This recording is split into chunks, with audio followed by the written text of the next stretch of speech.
LS2 Thunder Carbon. FIM approved. World Championship technology. Lightweight.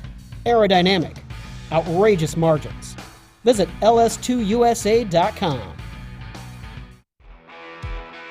Hauling it to the track, blasting over it, pushing the limits, aiming for the top. You're always in it to win it, and you want to stay cool.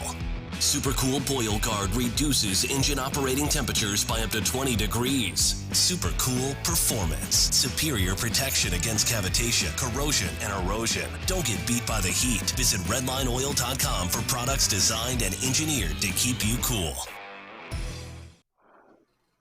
Hey there, everybody. Welcome back to another great episode of On the Throttle with Jacqui Van Ham and my buddy Josh, bringing you all the news going on out here in motorcycling.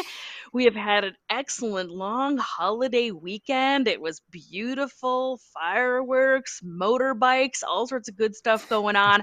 And we've got a great show coming your way for today. As always, you can go check out any of our previous episodes. They live out here on the interwebs for infinity and beyond on the YouTube page for Motorcycle and Powersports News and here on the Facebooks as well. So make sure you go check out all of our previous episodes in case you happen to miss one. We are always bringing you all the breaking news and cool stuff going on every single week, right, Josh? Definitely. I've got two good ones. One is shocking news from Ducati.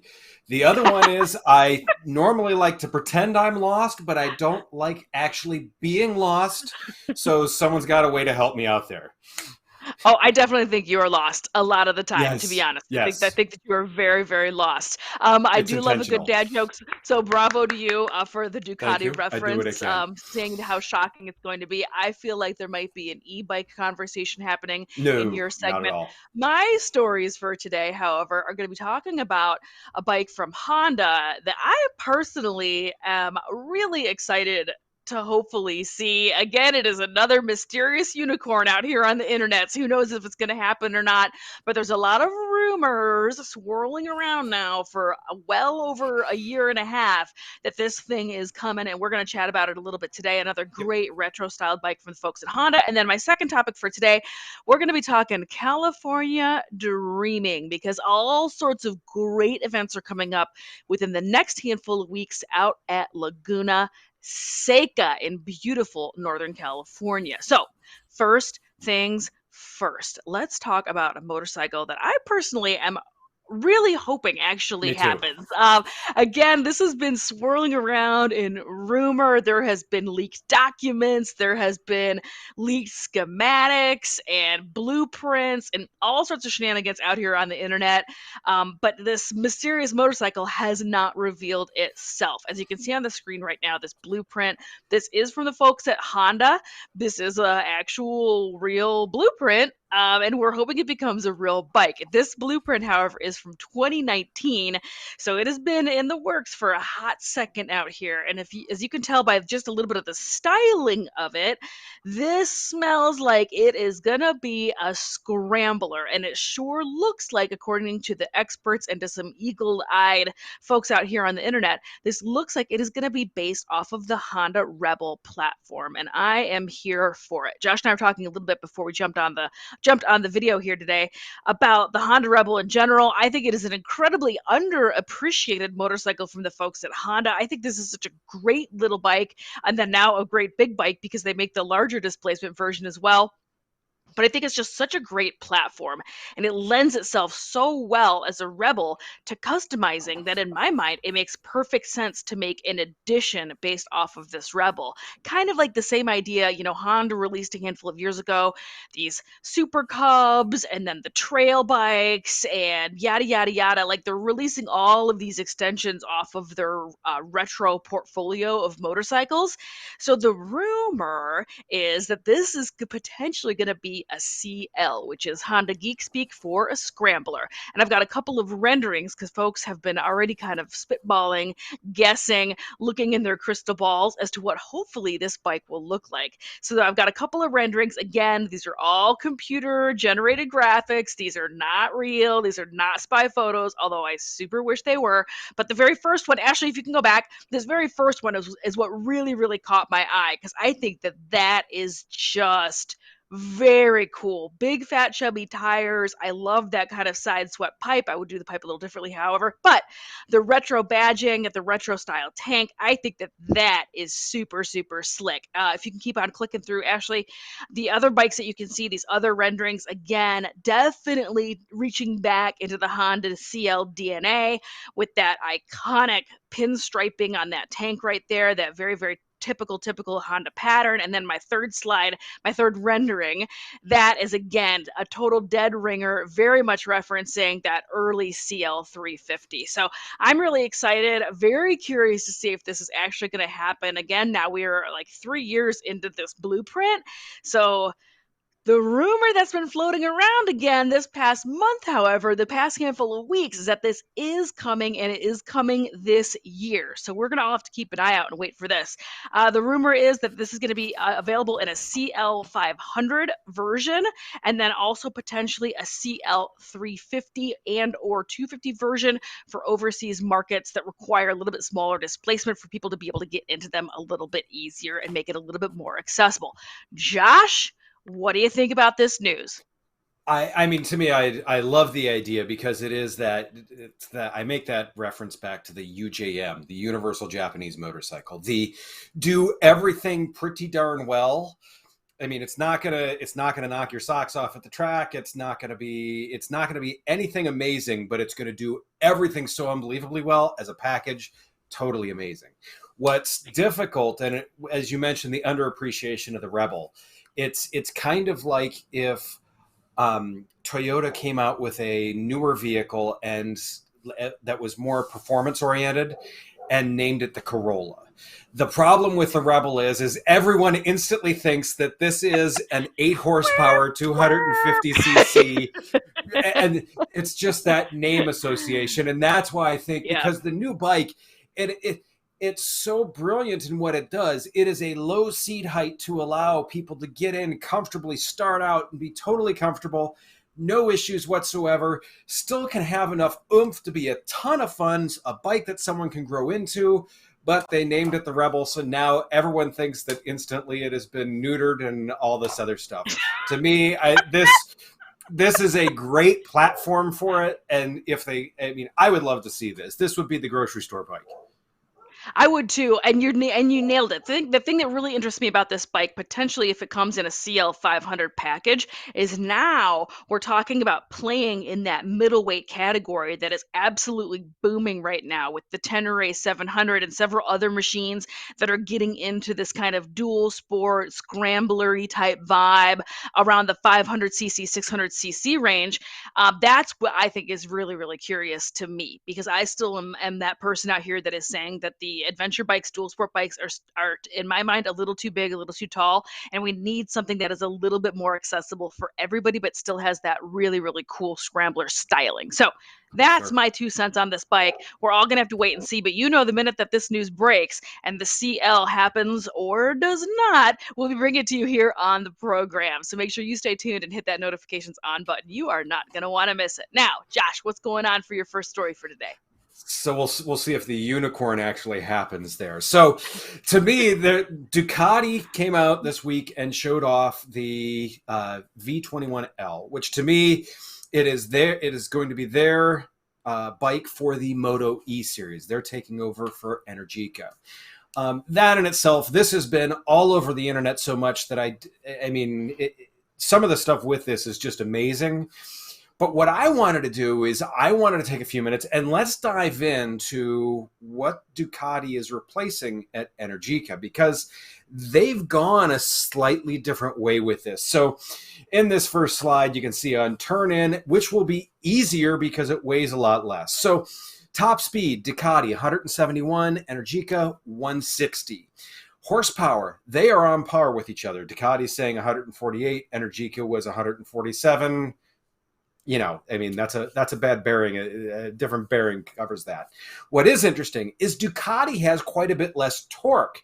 The Energica has 162 foot-pounds of torque. The Ducati only has 103. So same horsepower numbers, but very different torque numbers. I'm interested to see how that plays out and how that affects the riders in terms of their style with it. Something else, the Energica had a 20 kilowatt battery. Ducati, 18, so slightly less battery capacity. In this, when I look at this, there's something else in the battery too. Is the Ducati, even though it's a smaller battery, does take longer to charge. Found that interesting. It's 45 minutes to 80%, whereas the Energica was 20 minutes to 80%. It doesn't seem to be that it's in the charging module, so I'm wondering why they're feeding the batteries slower. Something interesting to look at. So where there's a big difference in what Ducati went for is Ducati is at 224 kilograms. The Energica was at 247. That comparison is 496 to 544. The nice thing is there's really not a dry weight on these, because when you put more electrons in the bike, it's not like it gets heavier. So the Ducati's guys went to be a lot lighter with this. It's actually 9% lighter, because that was one of the big complaints that riders had with the Energica, was it went like stink but stopped like a semi. That being said, the Ducati, the battery is 242 pounds of the bike. So, I mean, that's pretty much half of the weight of the motorcycle. It is filled with 1,152 21700 cells. Those are basically the same cell that Tesla uses in their vehicles right now. It's a ton of small batteries that are put together in series, in cells, and then paralleled, so that way they can get that capacity. What we found interesting is Ducati has had this on quite a few European tracks, most of the tracks in Italy. We have not heard a whiff of any lap times yet. So that is one of the things that is going to be interesting to see. Is the lightness enough to compensate for the torque that they're missing? That is the big concern. In the last slide here, the one that's got the bike that's, we'll call it undressed, just for comedy's sake, this is the Energica naked. So what Ducati did with this is they took, rather than the square battery pack, they made a battery pack that fits the shape of a motorcycle much better. On top of that, because the way the motor is set up in the Energica, you can see you've got this offset shock here, which I don't want to say has the Dyna wobble, the Dyna death wobble, but there's guys that said you could sometimes feel that. So Ducati has taken a few big steps forward. I am curious as to see what it takes in lap times, especially with some of these differences in numbers. So what are your thoughts, Jacqui? I mean, first off, I'm pretty sure you'd swing the leg over it, no? Yeah, I mean, if we've been talking about this for a handful of weeks now, since this kind of started sneaking its way out on the internet. Of course, right out of the gate, what a beautiful, beautiful design. Yeah. The bike is gorgeous. I expect nothing less from the Italians. I expect nothing less from the folks at Ducati. None of that surprises me, but wow, it's a stunner, especially for an e-bike. Sometimes they can get a little too chunky, a little too square in the middle looking, Yep. but they've just really blended this all in. It looks really seamless. So first things first, is absolutely beautiful. No surprises there. The other thing that you touched on, though, about torque numbers, because of this battery technology, it's all computer regulated. It all has everything to do with the ECU and the mapping, electronic control module and mapping. So even though the torque numbers are lower, I mean, that's just a setting in the computer. You know, batteries just put out power. It's the computer that tells it where to go and when to do it and how much to do it. So while that is the number that they're releasing and talking about, I think that there's probably an opportunity to change that number and make it be different if they need more torque. Maybe they've found that they just really don't need it, that just the horsepower is enough, or the torque number that they're putting out just happens to be enough. So I find it all incredibly interesting. I also saw a little bit of news floating around this past week that actually came out, I think, about a year or so ago, about this idea, while we're speaking about Italians and battery tech, how they were trying to do an inductive charging on their highway systems. Yeah. in order to increase battery longevity, because if they have inductive charging running literally underneath the pavement while an EV vehicle is on top of it, it's not using its own batteries. So I thought that was really interesting. The story got a little bit convoluted, so I didn't want to bring it up today too much, but I just wanted to touch on it a little bit, that Yeah. that while yes, the conversation has a lot to do with the batteries and the tech and the ECU, the other big part of the equation is the longevity of these batteries. How long, what is their range, as it were? Well, what if we start putting inductive technology underneath racetracks? Right. What if that isn't a thing anymore? What if we start putting these and they don't need to have so much range? Just interesting things to think about. Just spitballing here a little bit. But It's I think, speaking of interesting things to think about with this. One of the things yeah. that I loved in the Ducati video is the engineers. The first time the bike went out on track, they said they saw it start to go around turn one, and they're like, "Oh crap, he tossed it in turn one," because they heard the noise. You could hear the knee sliders over the motorcycle. So they actually referenced that in the video. They're like, we thought he crashed, and then we hear him keep going. We're like, oh, it was the knee sliders. You can't hear him with other bikes. That's amazing. I love it. I can't wait to see these guys in action. I Same think here. it's a really, really exciting time to be in motorcycling, whether you're talking internally combustion engine or battery tech, or even hydrogen has been in the news recently. I think it's Yep. just an incredibly interesting time to talk motorcycles. But so Agreed. speaking of interesting time to talk motorcycles, it is also an interesting time of year. If you watch the program, you know Josh and I both are very interested in all things motorcycle, including some racing. The folks at MotoGP Definitely. are just entering their summer holiday break, so they are on a little bit of a time out after Assen, which was in Holland very, very recently. That was their last race. But coming up right now as a handful of awesome back-to-back race events at one of my favorite places in the US, which is Laguna Seca in beautiful, beautiful Monterey, California. So this coming up right now, MotoAmerica is getting ready to run their weekend, which is July 8, 9, and 10. And then this race event is everything I can imagine that MotoAmerica is up to right now is happening at Laguna Seca, which is awesome because it's going to be all of their classes. It's going to be their Superbike. It's going to be their Super Sport. It's going to be their SportBikeTrackGear.com Junior Cup. It is going to be the Yuasa Stock 1000. It is going to be the Revit Twins Cup. It is going to be Josh's favorite race, the King of the Baggers, and it is going to be the Roland Sands Super Hooligan is going to be running there as well. So it is a jam-packed, absolutely crazy weekend going on July 8th, 9th, and 10th for the folks at MotoAmerica. And then not to be outdone, next weekend, and spoiler alert, I'm going to be going to this, which I'm super, super pumped about. The folks at AHRMA, which is American Historical Racing Motorcycle Association, are going to have their classic Motofest of Monterey happening the following weekend, July 15th, 16th, and 17th. So it's two awesome weekends back to back to back of great racing going on out at Laguna Seca. Laguna Seca, a very historical racetrack here in the U.S., used to host MotoGP. However, their facilities are a little bit too small for MotoGP, so they were removed from the schedule.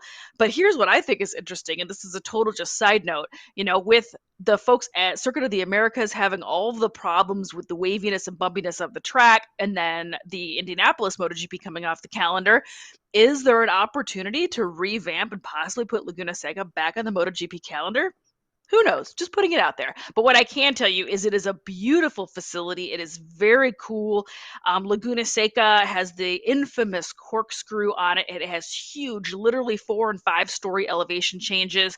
It is at the very, very, very, very top of this kind of mountain range, and it is in a dry lake bed, hence the name Laguna Seca means dry lake. It is just spectacular. It is one of my most favorite racetracks in the US, hands down, if not the world. I am clearly a huge fan. I am incredibly excited to be going with the folks out at AHRMA.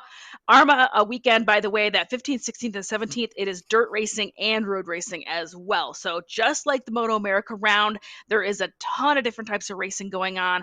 Both events are also going to have like a bike night and parties and bike shows and classic bikes and just all sorts of cool stuff. So if you are out on the West Coast or think about making a trip out there, make sure you put one, if not both, of these dates on your calendar. It is going to be 2 full weekends back to back to back that you are not going to want to miss. Josh, have you ever been out to Laguna Seca? I have not. Now, I have played every single video game on the planet that involves that track, and I can tell you right now, it is an extremely technical track. But the big thing to me is when you look at how many iconic passes happen going into that corkscrew and at the coming onto that front straight. I mean, those are two things that are engineered for good racing, and that's what it creates. So yeah, I absolutely love the track. I do too. And it's one of the it's one of the very few tracks here in the US that follows the actual natural grounds that it's on. Most of the other tracks here in the US that are more modern are plotted and planned and engineered, and they pour concrete and make ups and downs and things. There's only a handful of tracks here in the US that follow the natural course of the surroundings around it, which is very, very traditional, very old school racing.